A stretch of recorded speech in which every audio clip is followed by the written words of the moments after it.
Morning po sa lahat, in behalf po sa SSG officers dito po sa Cabalwa Elementary School. Nagpapasalamat po kami sa ating advisor na pusong sawi sa lahat ng ito, ng pag-feeding niya.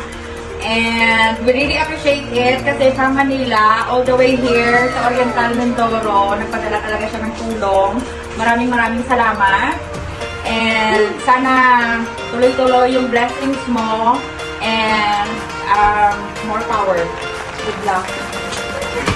Mas, advisor ng mga pusong sawi.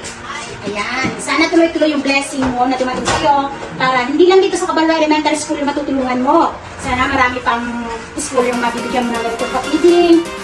Dahil bilang isang supportive parents, kahit ano man po yung programa ng school, ng Cabalwa Elementary School, ay handa kaming tumulong. Ayan. Sana ay huwag mong ipagkait sa